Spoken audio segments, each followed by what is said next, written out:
Good afternoon, ladies and gents. Welcome to Logicast, the Logical Gamers podcast. We're running a three-man tonight. Unfortunately, Blanca Khan couldn't make it, but we're here with Gunna Eos. We're here with Hado Wolf and myself, Esoteric Skills. And tonight, the topic is going to be a bit different. What we're going to be doing is we've accumulated a couple of hot takes. I decided to kind of peruse the internet and also got some inspiration from some games and some different discussions that were being had through many different like articles and Reddit. And I decided to come up and generate some hot takes that I feel that we can have some discussions on, and also hear from my fellow cohorts as to what their takes would be. So what we're gonna do is I'm going to read the hot take. I'm going to get a response from these guys, whether it's yay or nay, whether they agree with the hot take or not. And then we're going to pretty much give our reasoning as to why we may agree or disagree with the hot take. All right. So we're going to play a little game actually. I have 10 different hot takes. And what we're going to do is we're going to have Gunna Eos and we're going to have Hada Wolf pick a number. And that number will be the hot take that will be discussed. So who wants to go first, gents? Who wants to pick a number? I'll go. Okay. All right. So, three. Three. All right. So three reads, most remakes are cash grabs with little heart. Um, okay. So, I don't. Okay. This is hard for me because I'm a guy who's like, "Ooh, they're remaking this new game! Yay!" Um, okay. So, I don't think it's a hot take. I think if I had to kind of like generalize it, I think most of the community would or like the gamer community would probably agree with you. Because a lot of remakes are um is it remakes and remasters or just remake? They specifically said, well, it specifically says remakes. So Okay. it's not. Um, I'm just gonna preface this. This isn't my hot takes. These are just like hot takes that I've kind of like perused through the internet and kind of like looked at and whatnot, and felt that it'll be a good topic to discuss. I haven't stated whether I agree, or you do, these hot takes aren't indicative of you do not my. support or condone the Yeah, hot yeah, yeah, takes. yeah. I have not given my decisions on these hot takes yet. So yeah. I mean, I think it. I'm gonna. Okay, so my official stance is I think it depends. To answer your hot take question, I think most people would agree, yes. But the reason why I say it depends is because that there are some that are good, and that there are like well done and worth the asking price that some of these developers are asking for. Because some of these remakes are like they out here asking for $60. Mm-hmm. Um, and some are definitely cash grabs. Prime example of that, the entire Last of Us series. And by series, I mean two games. That game has been Last of Us 1 came out for PlayStation 3. They remastered it on 4. They then again remastered it on 5. 2 Mm-hmm. came out for PlayStation 4, I believe, right? Esoteric? I know. Yes, yes, Okay, yes. got remastered for 5. And now, of the filming of this video, they have the complete pack for $100, which is the remake slash remaster of 1 and 2. So that 100% is a fucking cash grab because I can go into a store right now and get Last of Us 1 and 2 on PlayStation 5 for way less than $100. Yeah. Mm-hmm. Now on the flip side, I think some remakes that are good are kind of like Super Mario RPG. I recently played that. Oh, by recently, a couple months ago that I played it. Mm-hmm. I never got to play Super Mario RPG on the NES, I believe. Or was it SNES? I think it was the SNES. Yeah. SNES. Yeah. Mm-hmm. I never got to play that because at the time it was whatever my father bought or rented from Blockbuster. That's what I got to play. So I finally got to play that, and everybody said like this is like one of the greatest RPGs. It's a great melding of the SquareSoft Final Fantasy style gameplay with the iconic Mario IP. So Mm-hmm. I finally got to play it, and I was like, oh wow, this really is good. And I would never have gotten to play it unless they brought that over to the Switch. Mm-hmm. So while the majority of them can be labeled as cash grabs in the case of Last of Us and fucking Horizon, because they did it with fucking Horizon too, I'll agree with that. But on the cases of like the Super Mario RPG and some of the older JRPGs, there's a Shimigami game that just recently got announced is getting a remake, and that's a game from PlayStation 2. I mean, you can emulate it, sure. If you have a PlayStation 2, you can play it.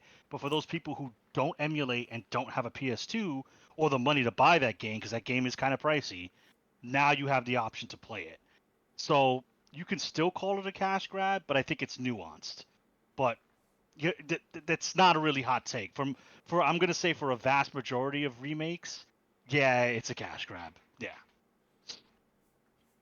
All right. What say you, Wolf? Yay or nay? I think I'm gonna align with Gunnar on that one. It all depends on the video game that's being remade. Um, I think some games that's being remade, for the most part, they're being remade because the company knows that people are gonna buy it. People are going to um, throw money at it, and you don't got anything lining up in terms of new IP coming out. Then the easiest thing to do is remake something that you made that was extremely popular, right? Um, so I think it all depends on the company and the video game. That's what I think, and I think it also depends on how often that video game is being remade. True. That's considered a cash grab. Um, like okay, I give you an example.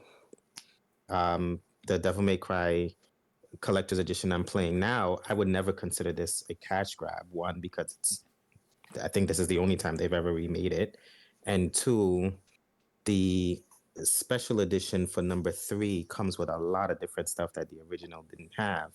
So that means that they took time and attention and actually try to, craft or add new craft into something that was already made to improve it.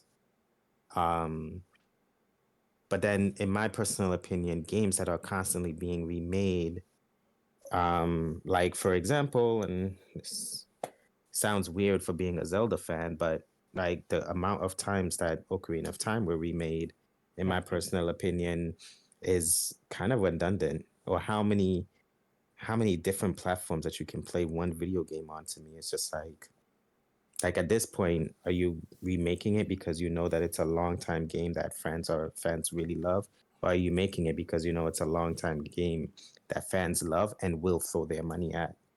Are you trying to offset for, like other things that, other IPs that you may feel like may not make as much money? So you remake The Legend of Zelda Ocarina of Time for the sixth or seventh time?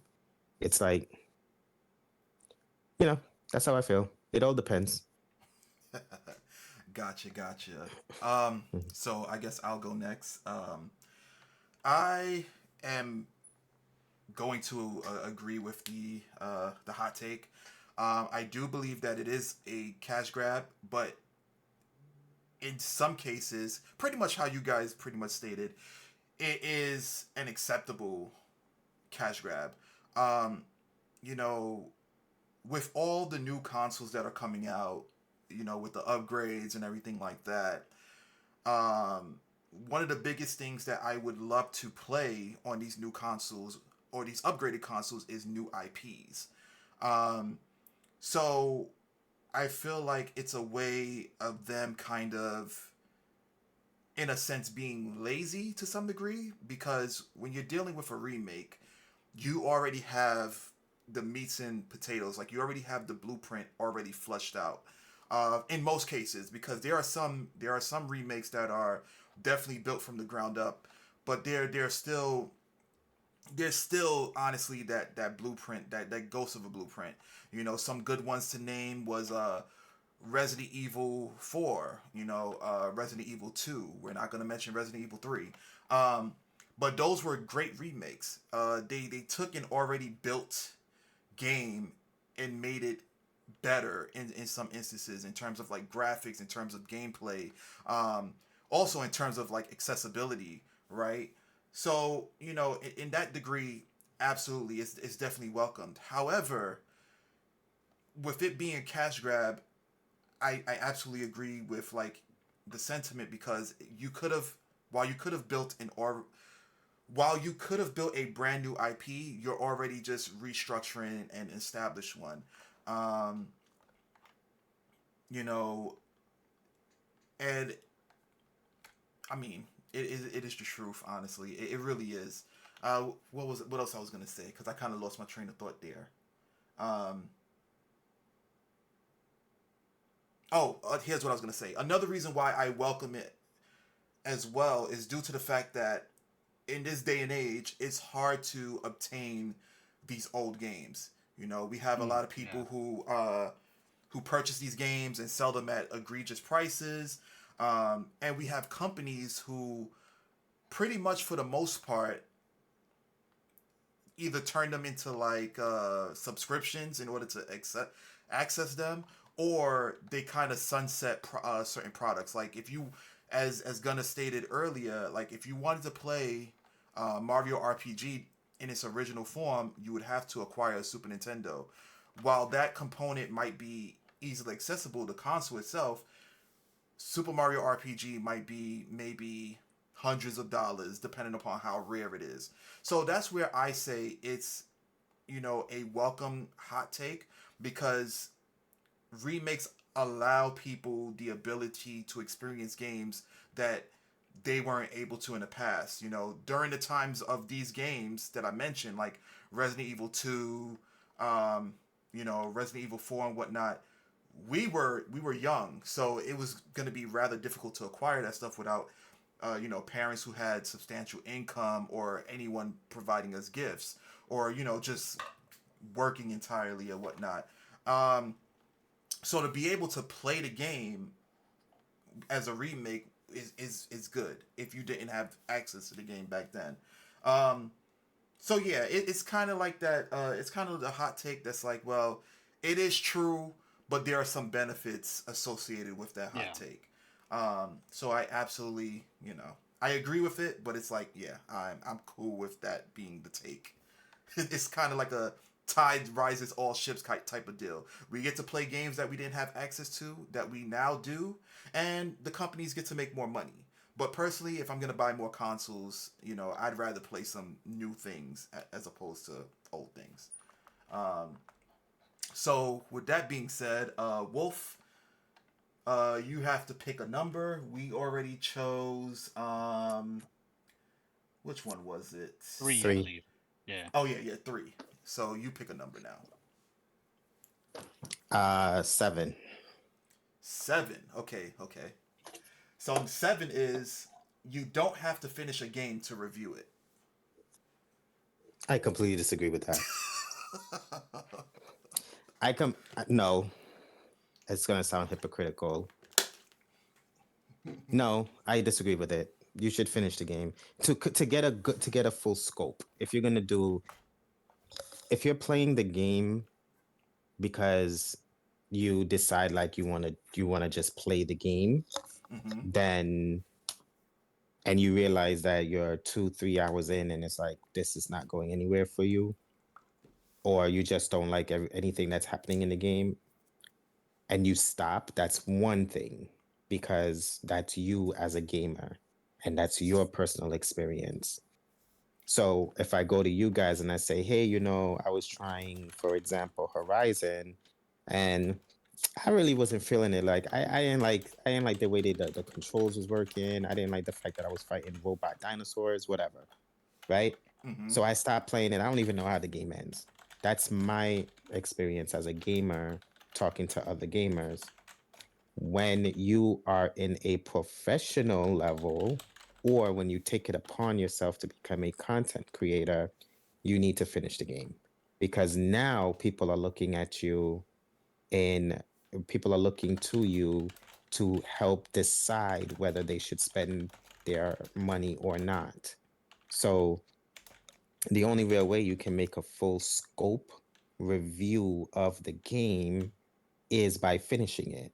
And if you're like, oh, I played 6 hours of Spider-Man 2. I didn't like the fact that Venom was attached to Harry and it didn't start with Eddie Brock. So I stopped playing the game, and then you go on YouTube and you start complaining about it. It's like, I don't even know how the game ends. I stopped when I found out that Harry had the Venom symbiote. It's well, you didn't finish playing the game.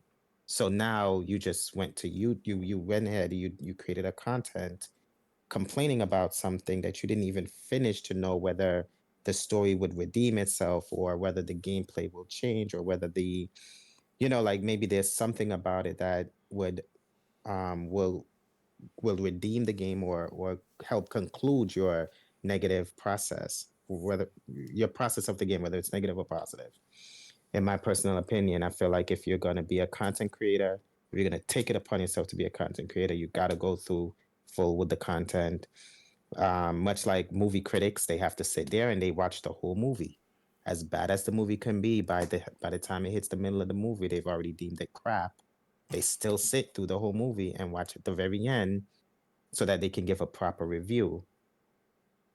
It's the same thing when you're if you're a content creator, or if you're a quote unquote video game journalist. Finish the content before you put it out there, because there are people who's looking to you to decide whether they should play it or not.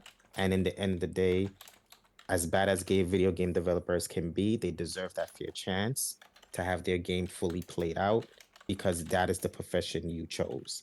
That is the light you chose to play this video game.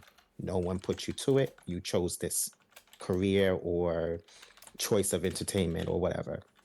But on a regular side, where it's just a bunch of gamers and they're probably in a circle and they're talking, I think it's absolutely okay to say you feel like video game A or video game B is crap, even if you didn't finish the story, or even if you only played about an hour or two of it.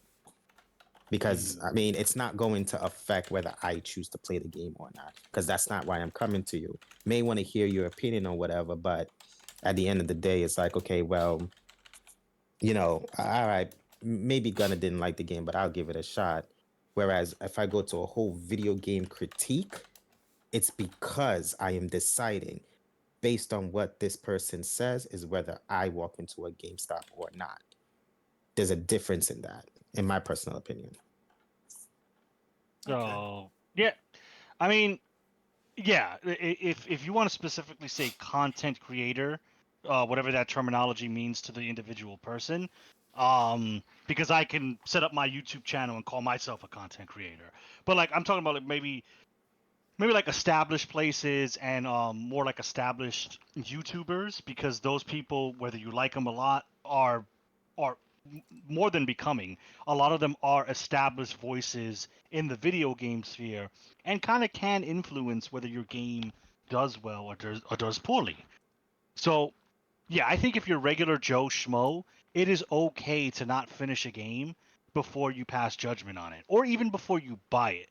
So if I'm watching someone play something and I see them play through the game and they're giving it a fair shot, they're not trying to be disingenuous with their gameplay, I can tell, even though I've never taken that disc and put it in my console, this is something I'm not interested in playing, or it's something that I'm comfortable waiting for a sale. But if you are a content creator, whether it's an official like IGN reviewer or you're a well-known YouTuber who has a million subs, if you want to do a review on a particular video game, yeah, it should go without question that you should finish it. Now, you could make a video and say, this is why I didn't finish X game. I didn't like it. It was a slog, and I'm just not interested in completing it. That's not a review. That's just the person saying I couldn't finish the game because I personally could not bring myself to see credits roll, and that's fine. That's fine. I would understand that guy's opinion, and maybe I would share that opinion. So I might not buy the game. But if you are going to tout yourself as someone who reviews games and gives your arguably biased opinion, because all opinions are biased, then it doesn't make sense to go, oh, I only played chapter one, but I think the game's dog shit. You shouldn't play it. Or I think the game is game of the year. Buy 3 copies for your whole family. No, play the entire game. Give as fair a review as you can, and I trust the trust the reader or the watcher to kind of use their own cognitive thinking to go, okay, that was a little biased. He might have been a little harsh on this aspect of the game, and I don't think I can deal with a certain aspect. So if you're a reviewer specifically, you should finish the game before you um critique the game. But if you're not a reviewer, it's really easy to tell if you're going to be interested in the game or not, even if you don't play it. Okay, okay, those are interesting takes. So for me, I think I'm on the opposite side of the fence, but with some like spillover on you guys' end. So I think that you can like you don't have to necessarily finish a game to review it. Um, I think that you can provide a review based off of the experience that you've had with the game, but it has to be honest, right? Like, there's been several instances where I'm pretty sure, you guys might have experienced it too, where we've played a game and then, like, throughout the midst of it, like, we just, like, you know what, I'm done. This is it for me, you know? That part of your journey from the start of the game till the time that you stop playing, it could be a review, and it could be things that are very that could be somewhat mostly subjective, but there could be some objective things as well. Like, let's say you're playing an aircraft game, right? And then you stop playing it because you don't like inverted controls. The maneuverability of the craft is super slow. It's not consistent. Um, there's a lot of like lagging issues, things of that nature. There are instances like that where you can just give a valid review in that regard. But I feel like you have to be transparent in a sense of prefacing or letting people know that you review letting people know that who you're having this discussion with, that you did not fully finish the game because of XYZ reasons. I think that could be a review in itself. And then, like, as a content creator, I think you can somewhat do the same thing. And then, people will make decisions based upon what you gave, like the information that you gave, and then kind of like peruse the internet to determine to find someone who watched the entire thing. Who played the entire thing. Excuse me. And I know Wolf mentioned, like, when it comes to movie critics, that they have to watch it in its entirety. Absolutely, but they have like they only have like one one job, whereas in a game with a gamer, they have to like multitask. You have to be able to play the game, control the character, understand the controls, get through everything properly, within a allotted time or whatnot. So I think like the critics have it a little more easier, even though it might be like the movie might be boring. They can pretty much do the same thing consistently. The only difference is like the story that's being told. Whereas a content creator, or someone who's just playing a game in itself, they have to deal with so many different variables that come into play. While I guess what I'm trying to say is that the levels of interaction is different, if that makes any sense. Mm. It's easier to watch something and be attentive to it than it is to like play a game in its entirety and like utilize everything that you've learned and progress through a game or whatnot. So um yeah, so I feel like you don't have to um finish a game to review it, but I do think that there needs to be that stipulation that you need to provide full transparency. You can't sit there while we're discussing Elden Ring and be like, oh yeah, I hate this game because of yada yada yada ABC, and then like you're trying to discuss ABC as well, but you didn't even get to that part. Now, if you have XYZ as to why you're frustrated with the game, then we can have a discussion as to why. So that's my take on that. Um, Mm. but yeah, were you gonna say Wolf? Because like you was about to reply. Oh no, I wasn't gonna say anything. I, I can understand your point of view on it, but I just feel like it all depends. Like if you're in I just again back to my point. Just depends on what kind of scene you're putting yourself in. Will determine whether or not it's valid to play the game through. But I Yeah. do understand your point. Yeah, Yeah. like let's not let's not kid ourselves. Games are pricey nowadays, and Mm-hmm. they're they're getting even more pricey if current Switch 2s are anything to talk about. We might be seeing $80, $90 games. True. So as a average Joe, like I don't have the money to buy and play all these new games. Mm-hmm. So we more and more rely on reviewers to just give us kind of a rundown of like these are the game mechanics, this is the story, this is how it performs, this is how it runs. Um, is does it run well? Like, Mm-hmm. should I wait for patches or whatnot? These are all questions we have to ask ourselves when we buy video games now, especially at the prices that these developers and companies are asking for. So when it comes to like if you like Wolf said, if you choose this to be your profession, yeah, Mm-hmm. I think it behooves you to complete the game, even if you hated the game, because that's what you're there for, right? That this is why you have an audience, especially if you have a large audience. Obviously, you're gonna, like I said, you're gonna have biased opinions. Some things might bother you that might not bother me so much, and then I play something that didn't bother you infuriates me. But that's Yeah. gonna come down to individuals playing the same media. Just like we'll take something different away if we watch the same movie. You might think a character's annoying. I think he's a well-written character, and Wolf doesn't care. He thinks they both suck. So it's all perspective. But yeah, definitely if this is what your chosen profession is, whether you're big, medium, or small, especially if you're small, you have to build reputation by finishing these games and giving reviews here on our channel. Every review you've done, the few that I did in the 2 minute 2 senses, we've all finished the games that we reviewed. Yeah. We didn't stop midway and go, you know what? Hey, it's a 5 out of 10. I wouldn't buy it. No, we finished the game. We were like, all right, it's a 6 out of 10. Here's why, and take my opinion for what it is, an opinion. So Yeah. that's my final thoughts on it. No, that makes a lot of sense. Like that definitely makes a lot of sense because and this is where the spillage comes over, because you absolutely should in a sense um, but I think that as a reviewer, full transparency is super important. So like let's say if there's a game that I absolutely despise, like I absolutely can't stand, right?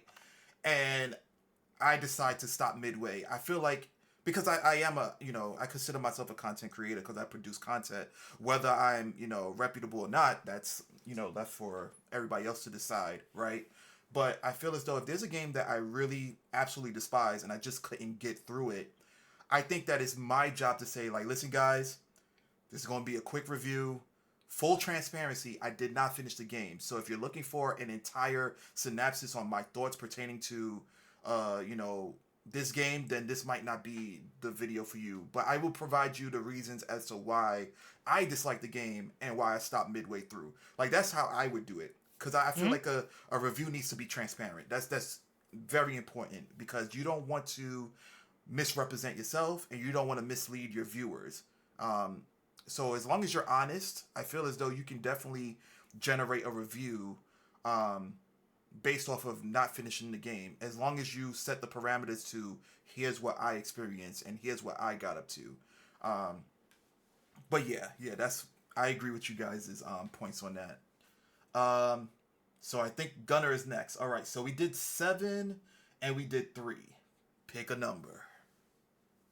Mm, 9. 9. Okay, okay. Game difficulty should never be adjustable. Oh, nah. That I vehemently disagree with that. I think um I think difficulty. I don't have a problem with difficulty sliders, and I Mm-hmm. think that you should be able to adjust them whenever you want, and you don't lose any street cred if you had to lower a difficulty because a boss was infuriating you for whatever reason. Um, so no, now caveat to that: if the game is made a certain way without a difficulty slider, then I think it's a bit disrespectful. Maybe yeah, disrespectful. I'll go with that. I To agree. go and say, oh, you should add an easy mode, and I think we all know we're talking about Souls games, Mm-hmm. especially Elden Ring. Since Elden Ring kind of blew up with mainstream popularity, and people were, and even Sekiro to a certain degree too.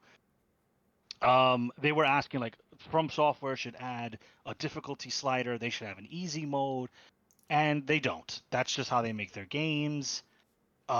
And if it's just not for you, bro, it's just not for you.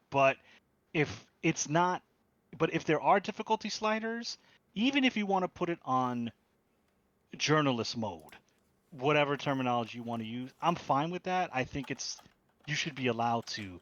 There's a game that's coming out as of the filming of this that Death Stranding 2. So Death Okay. Stranding 2 is coming is being developed. It's not out as the filming of this. But Death Stranding 2 has a mode where it pretty much skips all the boss fights. So you don't have to fight the bosses. You could just go through the cutscenes and just basically play the game as a kind of a visual novel or even a movie. And a Okay. lot of people on the internet are kind of dogging Kojima and making fun of like, oh, this is game journalist mode. I personally don't see it as a problem. Like, if you want to play the game like that, that's your money that you spent on it, and that's just how you play the game. Mm-hmm.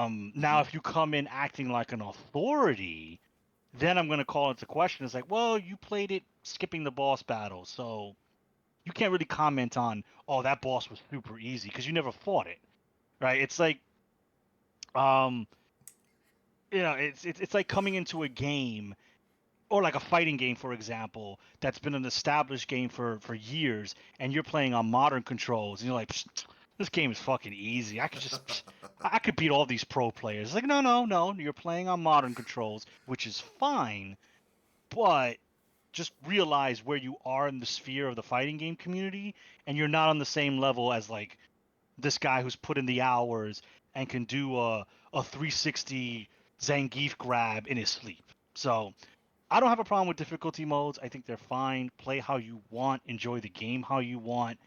But on the flip side, if a game is made a certain way, respect the way that the game was made. And if it's just not for you, bro, it's okay. There are plenty of other games out there that are your speed. And I'm not even using that as an insult. It's fine. Okay? I don't play fighting games for a reason because I don't quite frankly, I just don't want to put the time into practicing my combos, practicing a character, and I'm not going to say, well, they should make the game easier for me. No, it's just not my scene. I'll watch it, I'll enjoy it. I can be a spectator, but it's just not my thing, and that's okay. So, no, I, I disagree with that one, but I added the flip side just to play devil's advocate. No, that makes sense. And I'll briefly add, this kind of goes to my point about the last hot take pertaining to like reviews. Now imagine getting somebody who is playing on easy mode versus somebody who's playing on normal mode doing two different reviews. That's where I say transparency is really important Oh, because exactly. one Yes. Yeah. person could get through it super easy while the other is struggling and they have two Yeah. different takes on the game, you know. And I think a reviewer should mention that. He was like, "Look, just Hmm. for caveat, I played this on easy mode, because I'm not good at real time action. My hand eye coordination skills are not the best. but thankfully there's an easy mode that makes it easier for me to play, and that could be a positive in your review because now you can play it even though your hand-eye coordination skills are not like to another person's level that can do twitch movements and react in a nanosecond. So but good point about that. Yeah. Yeah, yeah, that makes sense. Wolf, you're up. Um, what was it? If difficulty matters in a video game? No, it's game difficulty should never be adjustable. No, I feel like it should be. It allows many different people of many different mindsets to be able to play the game. I So if the game is being designed where there's an easy, normal, hard mode, extra hard, extreme hard, whatever, I think that's for me that's fine. Again, you would want as many different types of people who can purchase the game to be able to have accessibility to the game. If the game is designed from the ground up to be a challenging game, then you would want to make your game exactly that, challenging, with the idea and understanding that it's going to be a less or a lower diverse group of people who's going to tolerate it. Much like, the Dark Souls series games are designed to be difficult games from the ground up. Mm-hmm. So the amount of people who would actually sit and tolerate the game is not as broad as, say, a game that has an actual easy, normal, hard mode that you can select throughout the game or change throughout the game. And Gunnar is right. There's sometimes bosses in some video games where it's just like, you know what? I want to get this over with. I want to change it to easy mode.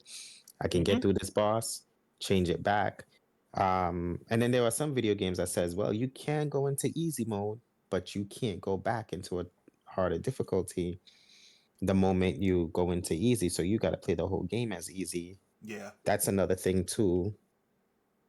So I think it's pretty fair um, across the board. Where difficulty starts to bother me is when companies start to bend the knee and when they design a game of certain difficulty and then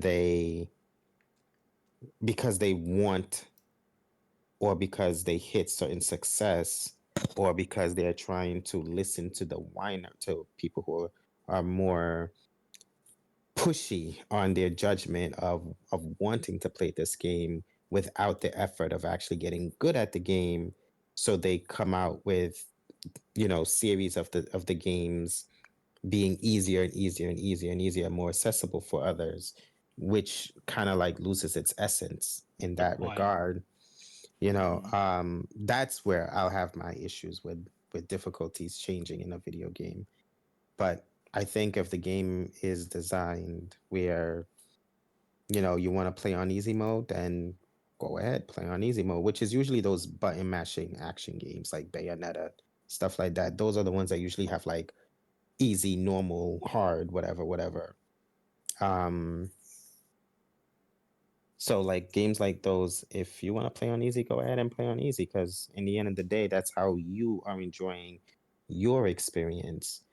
Um, it just becomes bothersome when you have your series of games that's played a certain way, but Mm-hmm. because of those who are or who feel like they need to influence the difficulty of the game, then the company starts to make that game different and ultimately eats out its essence of of part of what made me fall for the love of that game to begin with. Yeah. Yeah. I get exactly what you're saying. I absolutely disagree with this hot take as well.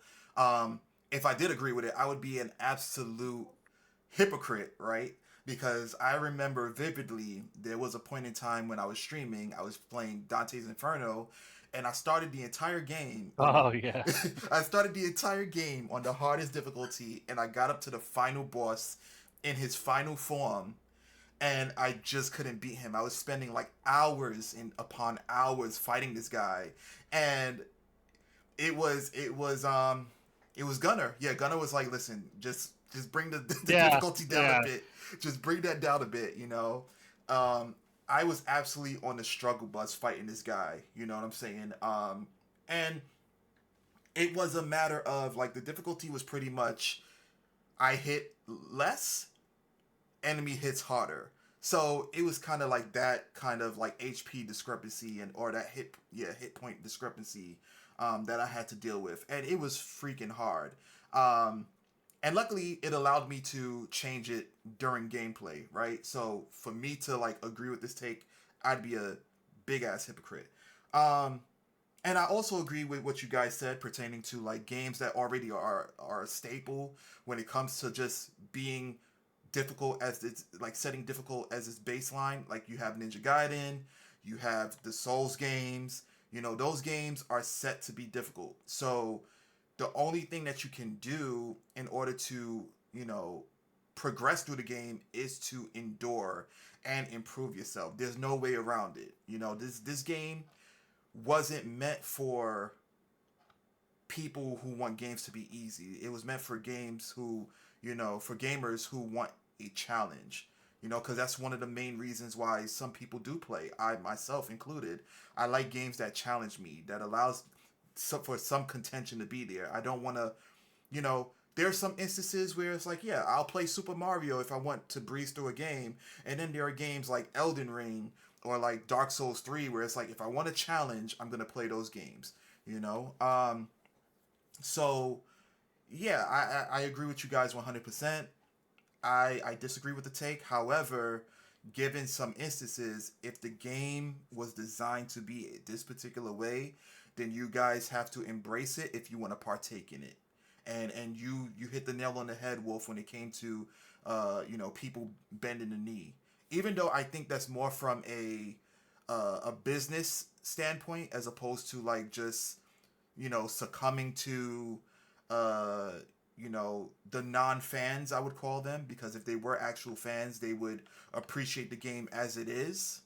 Um, because Yeah, it's definitely a business aspect. I agree with that 100%. yeah, it's definitely a business aspect because it's like, well, we want more people to play our game, so we're gonna have to kind of listen to the masses. Because honestly, when it comes to that type of take, there's gonna be more people who are gonna complain about the difficulty not being lowered than it is for people who take the game as it is. Um, so yeah, that's pretty much it. I just implore you guys who are on that side of the fence of, oh well, Elden Ring difficulty should be lowered and whatnot. Please try to endure a bit more and try to understand the game and just get better, you know. And also I'll add that to some degree the Souls games have a difficulty slider associated with them. They're just not done in the cookie cutter way as other games. So you have a bunch of different things that can help you progress through the game. You have co-op play, you have like things known as Ashes of War. Hell, you can use uh you could be a magic build and you'll have a not so difficult time um getting through the fights than it would be a melee person. So there's some avenues where they definitely levied the difficulty there. Um, so I'll just say that. Um, Yeah. Just my last point on the whole thing. You kind of mentioned it with the Dante's Inferno gameplay. Sometimes difficulties are kind of unfair. I know mm-hmm, a lot of RPGs do that, and I play a lot of JRPGs, and some of them are just like kind of like Dante's Inferno. Oh, the boss will now have a times 5 damage modifier mm-hmm. and a natural 50% crit rate. So it's a coin toss whether they'll crit you and one shot you. I Yeah, don't find that fun. yeah, that's Um, so lazy. That's lazy design. It's not like I think Ninja Gaiden did it the best, where depending upon the level of difficulty that you set, I think as far as I recollect, they give you a baseline of like maybe 2 to 3 difficulties, and then as you beat the highest difficulty that's set, they add another difficulty. And what I like about Ninja Gaiden is that they reward you based upon the difficulty you select. So you might encounter different enemies that you wouldn't see in lesser difficulty settings, or you'll encounter like weapons in different places and so on and so forth. So I think Ninja Gaiden did it really well. Yeah, and I'm fine with that. A lot of the Hmm. Tales games, they do that too, where the higher difficulties will give you more money. Sometimes they'll give you less EXP, but they'll give you more money, Hmm. which is fine because I tend to over level in that game. So if I'm receiving less EXP, I'm not over leveling and destroying the enemies, and I'm getting a bonus of gaining more money so I can buy more healing items and weapons and armor. Hmm. So the lack of levels balances out with the fact that I can buy better gear quicker. So that type of difficulty is rewarding because like, all right, it's going to be harder, but it's worth it. But some games are just like, I'm going to hit you harder, you're going to take more damage. It's like that's not fun. So I'll just play it on normal. It's okay. I don't need the merit badge of I beat this game on hard. It's okay. It's fine. Yeah, yeah, exactly. Especially if it's intolerable and it's like insufferable. So I get that. Yeah, because Um, at that point I'm growing to hate the game. I'm not even having fun with the game anymore. exactly, exactly. I so Wolf just notified me that he had to step away real quick. Wolf, did you come back by any chance? Are you there?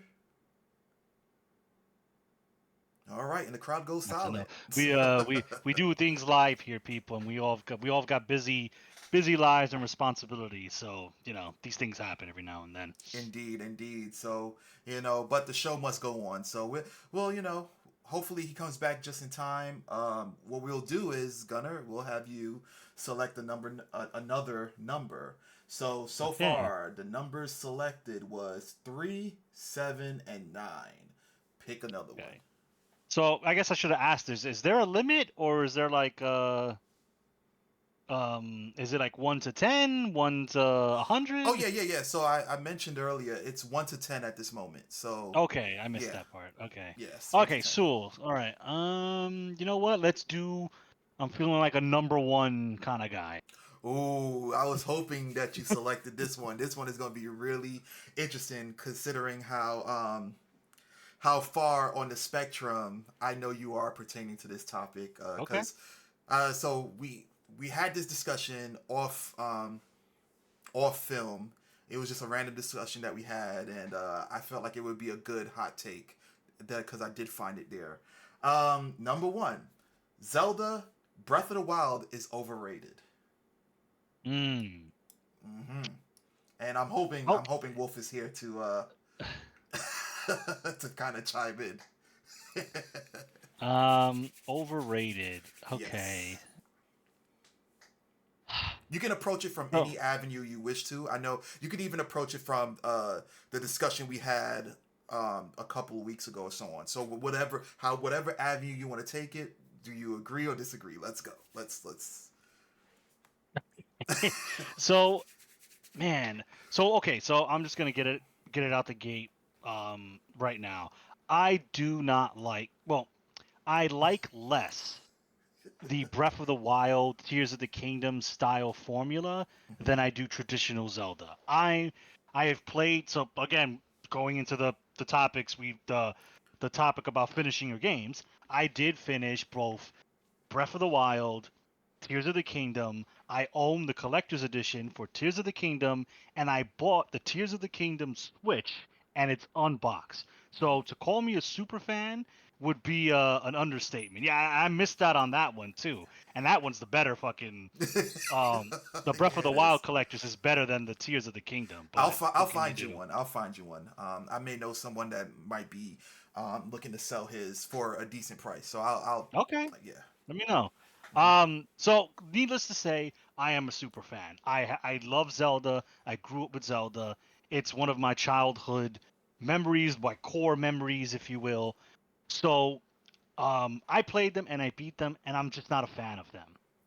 Um, I think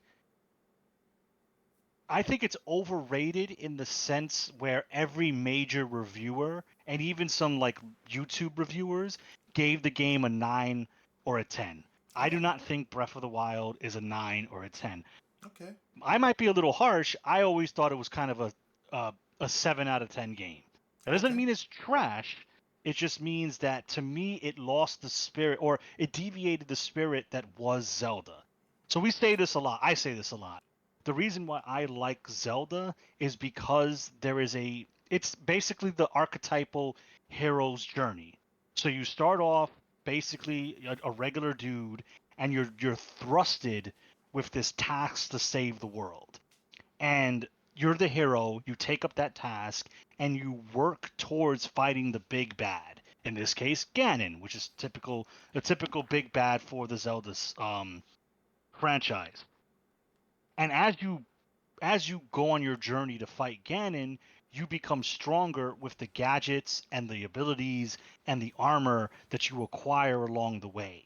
So Link starts from, I'm going to use Ocarina of Time for example, a little boy with a little short sword and a wooden shield that can be set on fire and destroyed, to a teenager or adult, for lack of a better word, with a shield that can reflect magic, the master sword, arrows with fire, ice, and light magic attached to it, and all these other gadgets that he earned over the course of his journey. Mm-hmm. So the reason I don't like the Breath of the Wild style gameplay is because I don't feel like there's a progression in the hero's journey.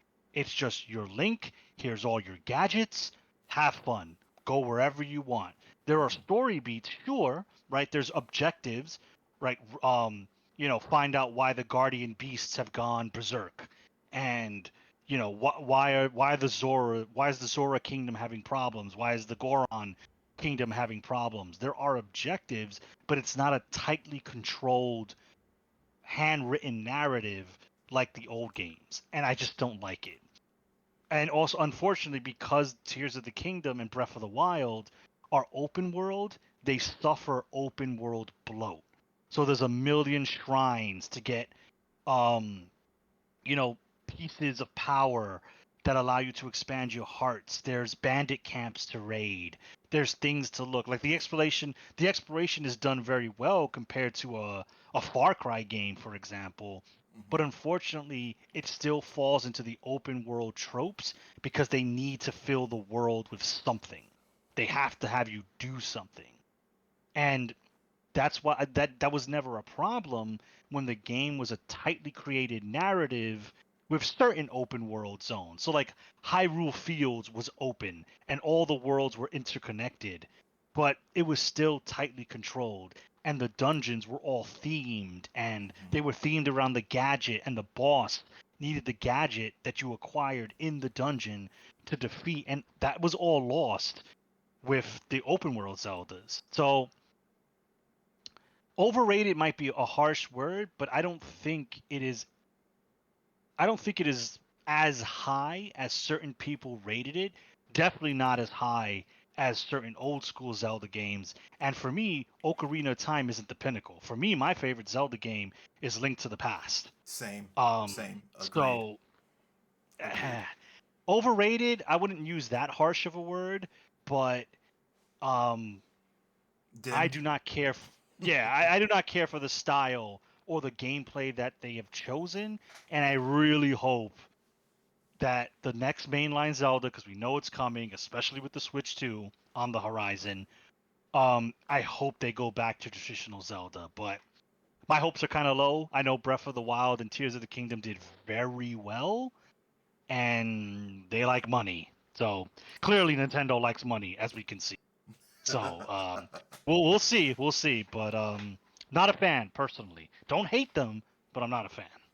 Got you. Got you. I hope Wolf comes back in time because I really do want to hear his take on it.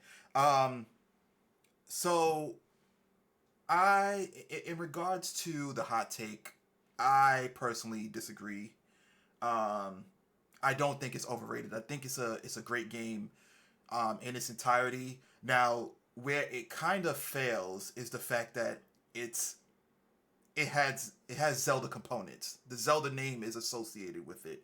I feel like if it was its own standalone game, it would have been much more accepted amongst the people who are saying that it's overrated.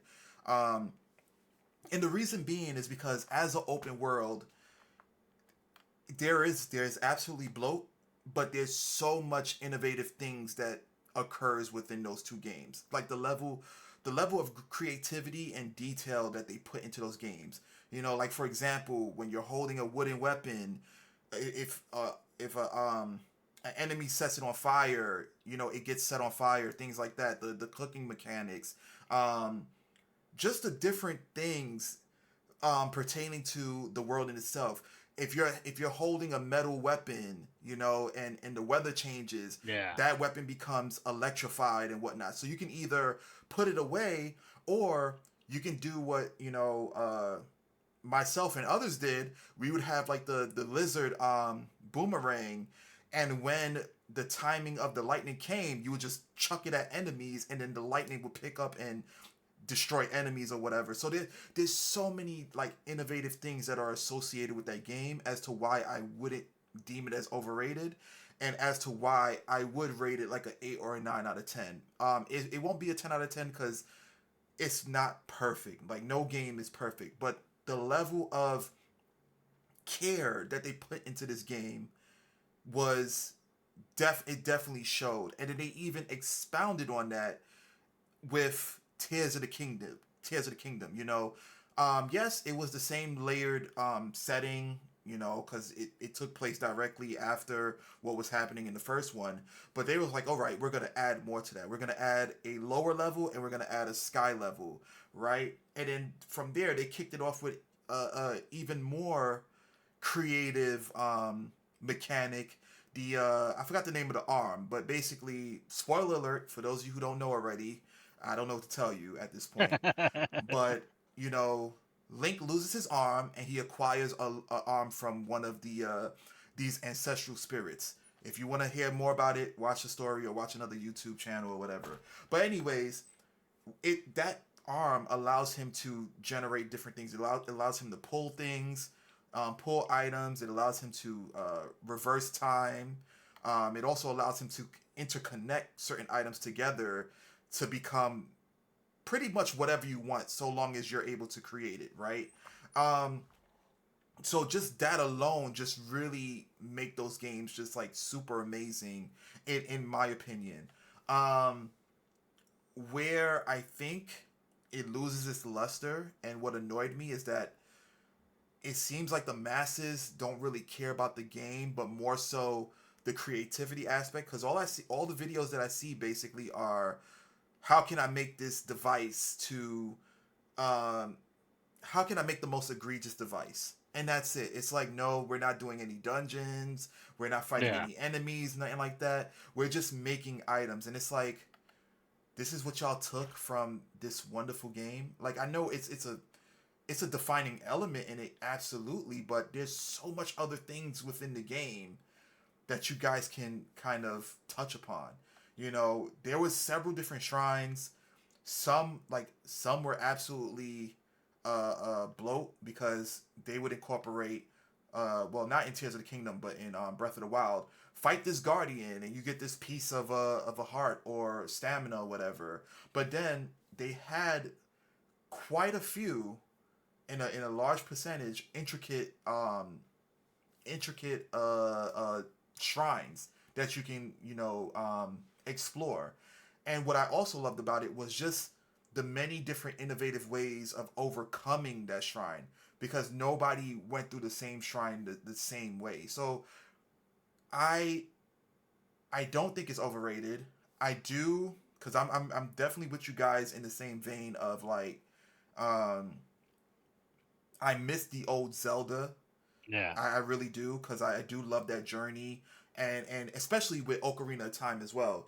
Even though that's not my favorite game, because Gunnar did touch on the fact that Link became bigger Link, but there were instances where you had to go back in time because there were certain things that little Link was able to do that big Link couldn't do, and there were certain weapons that were accessible to little Link that big Link couldn't use, and then also just the interchangeability between the two and how it affected the dungeons that you had to go through, because there were some dungeons that were intersecting from like, you had Link as a little kid that had to go through, I think it was the Shadow Dungeon, where little Link had to do certain things in order for big Link to be able Mm. to get through certain areas. And it was a phenomenal setup. It was a phenomenal game, very innovative in its own right. I mean, all the Zeldas were pretty much innovative, with the exception of I would say Link's Awakening. It had the best musical theme, but it wasn't really innovative. It was just like a side scroll or whatever. But every Zelda that I have encountered has been innovative in its own right, and I think Zelda Breath of the Wild and Tears of the Kingdom definitely provides that as well. It's just not the rubric that we grew up on, and that we're accustomed to and that we love. I do, however, think that they can live in tandem, both games, because Echoes of Wisdom, although it did incorporate some creativity from uh, um,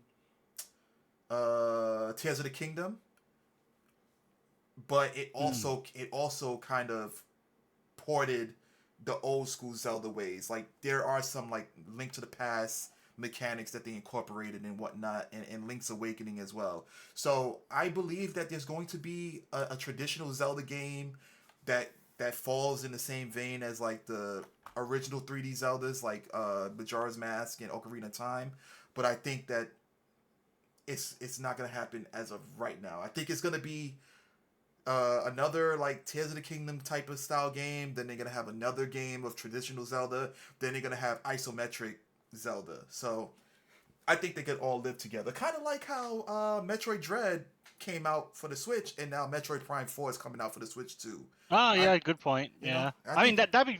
Mm-hmm. that'd be great for me because it's just like I can maybe well, Nintendo games don't go on sale. That's silly talk. But I can kind of just choose. It's just like, okay, well, I want this traditional Zelda. I'd play that, and then maybe if they do another one in the Breath of the Wild style, it's like, all right, I'll wait for that. Maybe I'll pick it up down the line. Maybe I won't, and it's okay. Like those two can coexist, and I'll just play one aspect, and you'll have people that play the other aspect and people that play both, so everybody wins. But yeah, Metroid's a good point because I know some people prefer the side scroller Metroid style game, Mm-hmm. and there are people who like the Metroid Prime style, the first person shooter style. I like both personally, but I Same. know Same. there are some people who might like dislike the Prime series, and people who dislike the traditional Metroid 2D side scroller style. So, hey, look, they both exist, and people will like what they like and dislike what they dislike, or like both. Yeah, So, yeah, and to add to that, Nintendo, you can definitely steal my idea. You could have hmm. both style games intertwined into one. I don't know if you remember or if you ever played Mario Odyssey, Gunner, where like I it. played it back on the GameCube. Yeah. Okay, No, no, sorry, no, no, no, no. Odyssey. Yeah, That's Odyssey. Switch. Yes, I played. Yeah, I played it. Yeah. Okay, so you remember how they incorporated 3D Mario, and then in some areas they had traditional 2D Mario. Oh yeah, when you're like the wall graffiti or like you would go in the Yeah, pipe and you'd be 2D. Yeah, I thought yeah. that was really cool. And I'm not a guy who likes traditional Mario. I like the Mario RPGs. I'm super weird in the Mario community. But Mario 64 was a great game, and Odyssey kind of was like the modern version of 64 in that same vein. But I definitely remember that mechanic. I enjoyed it. It wasn't used. It wasn't overused. Mm-hmm. So when it was used, it was like, oh, that's pretty cool. That's pretty like ingenious to the level design. I remember Yeah, those. exactly. So hear me out. What if they made a new Breath of the Wild style game, right? But then in certain dungeons or shrines or just certain aspects of the game, they incorporate an isometric view of the original Zelda. You know what I'm saying? Because honestly, the Hmm. only way to the best way to fix the situation that's currently dealing with the Breath of the Wild and Tears of the Kingdom games is to incorporate more elaborate dungeons. That's what they don't really have. They did it in Breath of the Wild, and I felt that the dungeons were elaborate with the beast or whatnot, but there was only four of them, right? And then you had the castle, but the castle there wasn't nothing elaborate about the castle. It was more so just exploring. There was no puzzles, none of Yeah. that, you know. So make more giant elaborate dungeons, incorporate some isometric situations, kind of like what they did with Link Between Worlds. You know, they did the two-dimensional Zelda that was going through the walls or whatever. um just make it so that you can have the 3D open world, more elaborate dungeons, and then incorporate some instances where you have to like go to an isometric view of it. So that's just kind of like my Yeah. idea. I mean, nah, that'd be interesting. I mean, they kind of did it, but they didn't do that idea specifically. But with Tears of the Kingdom, maybe they heard about the Divine Beast being kind of like weak in terms of Hmm. dungeons, so they actually had better designed dungeons in Tears of the Kingdom with actual named bosses, kind of like the original games where the boss would introduce itself and it's like King Dodongo. Yeah, They had that, but then for me, it kind of spoiled it when you went into the underground labyrinth, and they were just enemies that you fought. yeah, It's yeah, just yeah, like, yeah, oh, come on. Now it's like now you're just a normal, a semi-normal enemy, and it was the same exact boss. It wasn't changed in any way. So I think they made a step in the right direction in Tears of the Kingdom. Like the dungeons felt more dungeon like. It was, I had to progress, I had to unlock doors, I had to use certain power ups to kind of progress puzzles and then, fight the boss with certain weapons and whatnot. So that was a good step in the right direction. It's just, again, dungeons are like what made Zelda memorable. I say yeah, this yeah. when we had our conversation before. Hmm. Everybody talks about the water dungeon, Yeah. and you even have people like, which one, Ocarina of Time or Ages of Twilight Princess or Ages of Seasons, right? Like, so yeah, you don't have those type of conversations with Tears of the Kingdom because this is no one's going, oh, you remember that one mini shrine where you had to swing from one end of the gap to the other? It's like you can have discussions about how people tackle it, especially in hmm, Tears of the Kingdom with the whole building mechanic. Like you could tackle it a completely different way from how I tackled it and still be successful. That's cool, but it's not that shared experience of, oh my god, the fucking water dungeon. Oh my god, yeah, that shit triggered me, or th- you don't have that anymore. So I'm hoping in a new Zelda game they kind of expand on what they did with Tears of the Kingdom and just bring back like the handcrafted, super elaborate themed dungeons. I hope they bring that back. Then maybe I'll look a little bit kinder on open world Zelda if that's the path they want to continue to go down on. If I have like really really solid dungeons to look forward to, I can kind of, I can live with that, so to speak. yeah, yeah. I agree. I completely forgot about those dungeons in Tears of the Kingdom. Honestly, there's this. I only remember the beast in Breath of the Wild because they were so few and far between. I think what also causes this issue with Tears of the Kingdom and Breath of the Wild, and I know we're kind of going off on a tangent, but but I feel like it's very important to address. I feel like one of the things with those two games is that because there's so much to do, things don't become as memorable because you have so Yeah. many. There's not much limitations because with limitations you get similar experiences and maybe similar reactions. Like for example, we've all experienced it on the DS. I think it was either Spirit Tracks or Phantom Hourglass.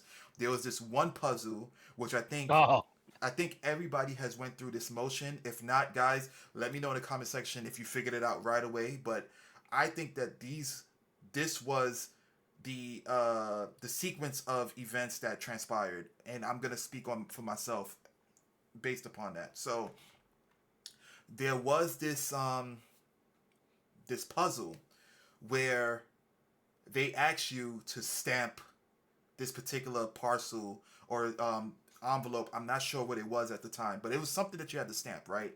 So my series of events was, I'm looking at it, I'm touching the screen, I'm kind of like hovering over it with my hand, like kind of like stamping it this way or whatnot. Um, and I'm doing like it's bothering me for like maybe I'm here trying to figure this out for like maybe 20 to 30 minutes, give or take, depending upon what time I had, right? So eventually, I just gave up. I was like, you know what, whatever. I'll come back to this at another time. And the DS has this feature where when you put the game in sleep, I mean, when you put the game when you close your console, the game is considered in sleep mode, right? You didn't have to necessarily turn it off. So I closed it. I took a break from it because it was frustrating the hell out of me.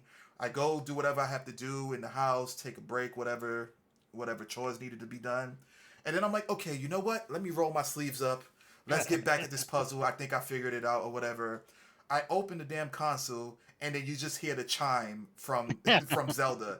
And I'm like, what the hell, man? What is this is I was frustrated, I was upset, but then once I got through the anger, I was like, yo, this is the most innovative puzzle I've ever had in a Zelda game. That's one of my top 10 puzzles. My other puzzle that I did enjoy away from Zelda was um, it was Uncharted and the Golden Abyss, right? And with the Golden Abyss, there was something where you had a note where you had to like light it in order to for it to be visible. So you had to hold your PS Vita to the light, like literally to the light, and then it manifested whatever the message was. That was phenomenal. Like that is very Ah, good. I played that. I don't remember that. Yeah, Okay. yeah, it was very good, innovative game design, man. I love when developers take into consideration what the console can do and go beyond the scope, equivalent to like I'm still going off with a further tangent. I apologize for that. Freaking Metal Gear Solid with Psycho Mantis having to change the controller ports to fight him, like phenomenal game design. Even and they went, Hideo is like a beast, man. Everything has detail in it during that time or whatnot, where you had to utilize the frequency on the case Yeah. in order to reach out to someone on the comms. It was like, yo, phenomenal game design. But yeah, I digress, guys. So I just got a notification that Wolf is back. I don't know if you heard most of that, Wolf, but we gave our take on one of the video game hot takes, and Gunner picked number one, which was Zelda Breath of the Wild is overrated. So what's your take? I think so. I personally think it's overrated. Um, like I said again, it doesn't feel like a Zelda game Okay. anymore. It feels like a very is like a it feels more like a creator game, Okay. not necessarily a when I mean by creator game, it's like you just create things. Well, that's Tears of the Kingdom. Breath.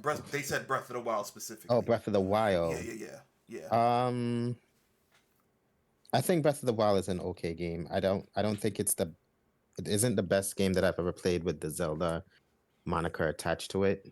Mm-hmm. Again, it's I like classic Zelda games. I like the dungeons. I like the special weapons. I like the importance of the Master Sword. Um, I like those. So for me, Breath of the Wild, while it was a phenomenal video game, and if you own a Nintendo Switch, you should give it a try. I'd advocate for that as a person who grew up playing Zelda games and prefer the old style of Zelda. Mm-hmm. It's for me, it's a good entry, but not an entry that I necessarily care to play through again. I only played Breath of the Wild once, so Same. Yep. yeah, Yeah. I played it once and I put it down, and I owned a physical copy of Breath of the Wild, so I can get up and play it anytime I want, but Mm-hmm. I'm not interested in it. Gotcha. Whereas I've played every remake of Ocarina of Time. That is Right. that is true. I'm guilty of You that know, as well. so yes, and I I love Twilight Princess. I think Twilight Princess was an amazing entry to the Zelda games. And I can definitely see myself playing Twilight Princess again, even down to Skyward Sword. I can see myself playing that again. But Breath of the Wild, I'm done. That's a one and done. I don't miss it. Okay, good. Move on.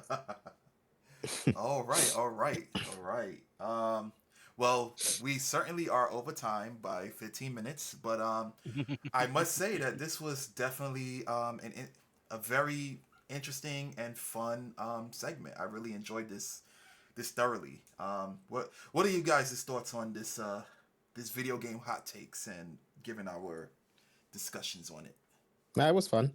Yeah, I had fun with it. It's a casual kind of like it's stuff we do anyway when we're like meeting up in person or we're on Discord. We just like talk about a game and like, well, we'll just have discourse about why we think it's good, bad, what we liked about it, what we didn't like, and opinions change, opinions, stay the same or get solidified.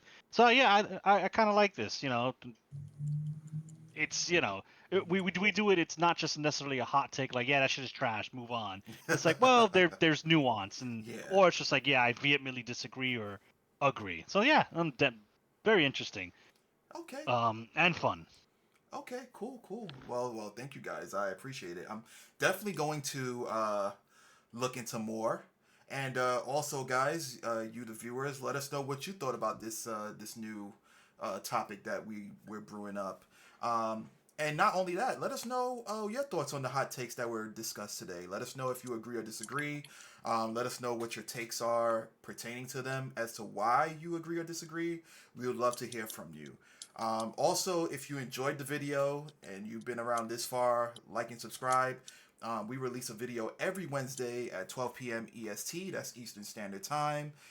So definitely hit the subscribe button and hit the bell icon to be notified as to when we release a new topic. Um, Especially if you're busy, right? Because we tend to forget as well. When we have responsibilities and whatnot. So there's that. Also, if you enjoyed this, you might enjoy my streams. I stream every Monday and Friday from 9 p.m. to 1 a.m. EST. And I also incorporate some impromptu streams as well throughout the week, depending upon my schedule. So follow Logical Gamers TV on Twitch. You might be entertained. Well, I'm also doing it on YouTube as well. So, that's a whole nother channel as well. The links will be provided in the description along with our socials. So I'm trying not to give you guys the whole long-winded ending there. So definitely check us out. Let us know what you think. I appreciate it. Also, I want to take this time to thank my fellow cohorts and panelists for the wonderful conversation. It definitely was fun. I enjoyed it as well. And to the viewers, I hope you guys have a wonderful rest of your day. And last but certainly not least, if it ain't gaming, it ain't logical, folks. Peace. Y'all have a good one.